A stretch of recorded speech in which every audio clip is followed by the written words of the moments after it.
Chapter 9. The day before we left for Amsterdam, I went back to support group for the first time since meeting Augustus. The cast had rotated a bit down there in the literal heart of Jesus. I arrived early, enough time for perennially strong appendicitis cancer survivor Lida to bring me up to date on everyone as I ate a grocery store chocolate chip cookie while leaning against the dessert table. 12-year-old leukemic Michael had passed away. It felt hard, Lida told me, as if there were another way to fight. Everyone else was still around. Ken was NEC after radiation. Lucas had relapsed, and she said it with a sad smile and a little shrug, the way you might say an alcoholic had relapsed. A cute, chubby girl walked over to the table and said hi to Lida, then introduced herself to me as Susan. I didn't know what was wrong with her, but she had a scar extending from the side of her nose down her lip and across her cheek. She had put makeup over the scar, which only served to emphasize it. I was feeling a little out of breath from all the standing, so I said, I'm gonna go sit. And then the elevator opened, revealing Isaac and his mom. He wore sunglasses and clung to his mom's arm with one hand, a cane in the other. Support group Hazel, not Monica, I said when he got close enough. And he smiled and said, Hey Hazel, how's it going? Good, I've gotten really hot since you went blind. I bet, he said. His mom led him to a chair, kissed the top of his head, and shuffled back toward the elevator. He fell around beneath him and then sat. I sat down in the chair next to him. So how's it going? Okay, glad to be home, I guess. Gus told me you're in the ICU? Yeah, I said. Sucks, he said. I'm a lot better now, I said.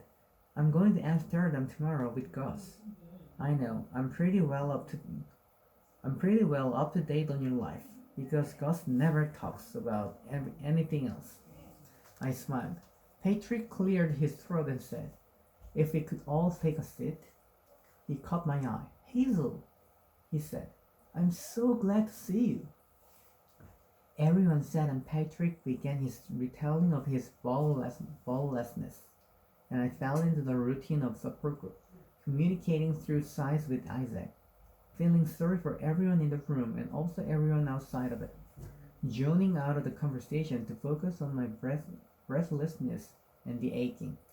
The world went on, as it does, without my full participation, and I only woke up from the reverie when someone said my name. It was Lida the Strong, Lida in remission, blonde, healthy, stout Lida, who swam on her high school swim team. Lida, missing only her appendix, saying my name, saying, Hazel is such an inspiration to me. She really is. She just keeps fighting the battle, waking up every morning and going to work without complaint. She's so strong. She's so much stronger than I am. I just wish I had her strength. Hazel? Patrick asked. How does that make you feel? I shrugged and looked over at Lida. I'll give my strength if I can have your remission. I felt guilty as soon as I said it. I don't think that's what Lida meant, Patrick said. I think but I stopped listening.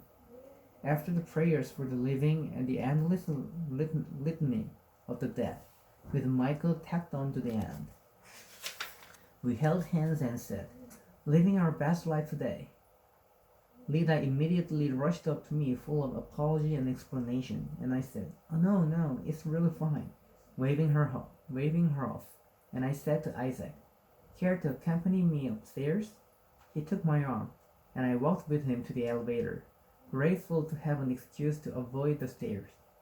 I'd almost made it all the way to the elevator when I saw his mom standing in the corner of the literal heart.